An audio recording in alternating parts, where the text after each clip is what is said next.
नमस्कार, स्वागत है आपका हमारे डिजिटल मीडिया प्लेटफॉर्म दी हो हल्ला पर और मैं हूं आपके साथ रागिनी। उत्तर प्रदेश की 9 विधानसभा सीटों पर आज उपचुनाव हो रहा है।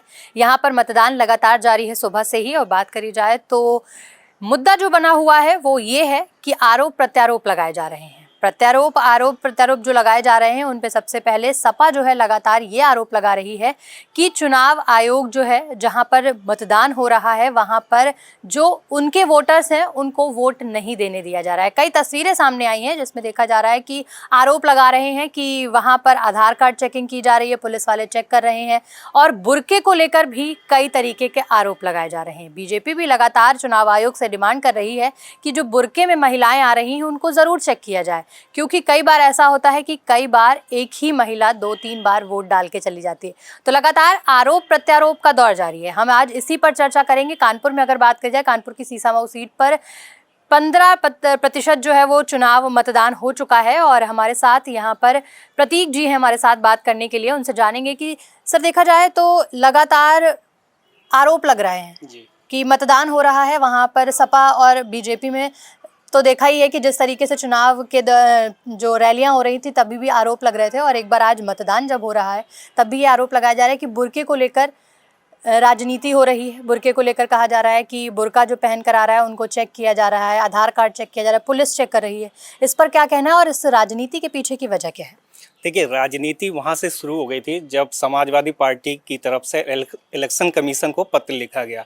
उसमें साफ बोला गया कि जो मुस्लिम महिलाएं हैं वो आएँ तो उनके बुर्के ना चेक किए जाए, उनके आईडी ना चेक की जाए। इसको लेकर कई तरीके की राजनीति शुरू हो गई, क्योंकि कई बार देखा गया है कि यूपी में या यूपी से बाहर भी जब उस वोटिंग होती है तो वोटिंग डुप्लीकेट वोटिंग भी होती है, फेक वोटिंग भी कराई जाती है। तो उसके लिए बुर्का एक साधारण ऑप्शन है। बुर्का सिर्फ मुस्लिम महिलाओं को टारगेट करने की बात नहीं है। यहाँ पर दोनों तरीके के पक्ष हैं, क्योंकि कई लोग स्कार्फ बांध के भी जाते हैं तो उनको भी देखा जाता है। इन सब चीज़ों से बचने के लिए चुनाव आयोग हमेशा वहाँ चेकिंग के लिए बोलता है। तो भाजपा, लेकिन कानपुर में जो देखा जा रहा है, जो आरोप लगा रही है सपा, वो ये कह रही है कि पुलिस जो है वो आधार कार्ड चेक कर रही है, पैन कार्ड चेक कर रही है।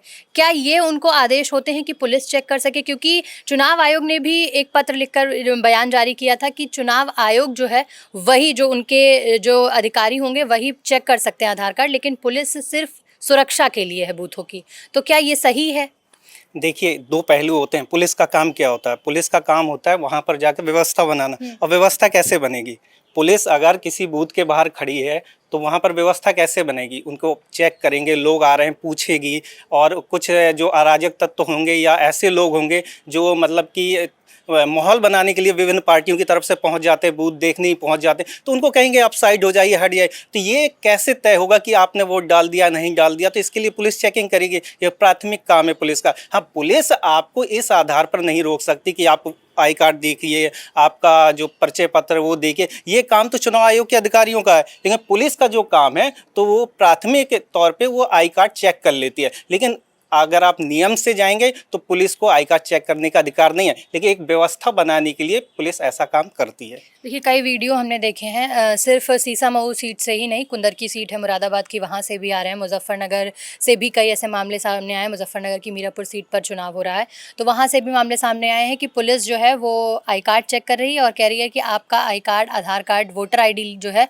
वो आधार कार्ड से लिंक नहीं है, इसलिए आप वापस चले जाइए। सपा ने इसको बाकायदा ट्वीट किया है और सोशल मीडिया पर इसको ट्वीट करके कहा है कि चुनाव आयोग इस पर प्रतिक्रिया दे और इस पर निष्पक्ष जांच करे। देखिए, पुलिस को किसी को भगाने का कोई अधिकार नहीं है।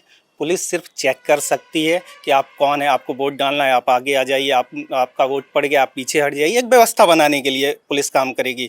और अगर आपने वहाँ पे गए हैं, आपका वोट नहीं है, वहाँ पे अधिकारी बैठे होते हैं निर्वाचन आयोग के, वो चेक करते हैं। पीठाधीन अधिकारी होता है, वो चेक करता है, मिलान करता है। उसके बाद 2-3 स्टेप होते हैं, उसके बाद वो काम होता है और आगे वोट आप पड़ता है, स्याही लगती है, फिर आपको वोटिंग का अधिकार दिया जाता है। अगर ये आप स्टेप वहाँ फॉलो नहीं करेंगे तो ये काम पुलिस का नहीं है, ये अधिकारियों का काम है। पुलिस का काम सिर्फ और सिर्फ शांतिपूर्ण तरीके से वहाँ पर वोटिंग हो और व्यवस्था बनी रहे, ये पुलिस का काम है।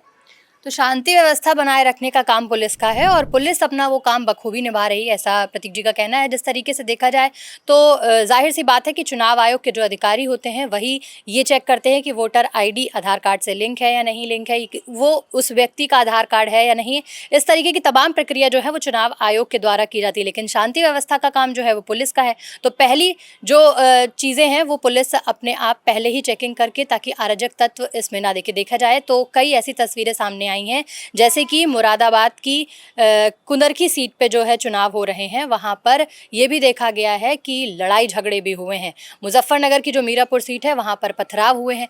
तो अभी शुरुआत है, अभी 12 बजा है और पहले दूसरे बार के रुझान जो हैं वो आ चुके हैं, 11 बजे तक के रुझान सामने आ चुके हैं और देखा जाए तो इस तरीके के आरोप लगातार रहेंगे। आपको हर पल की अपडेट देते रहेंगे, तब तक के लिए जुड़े रहिए दी हो हल्ला के साथ।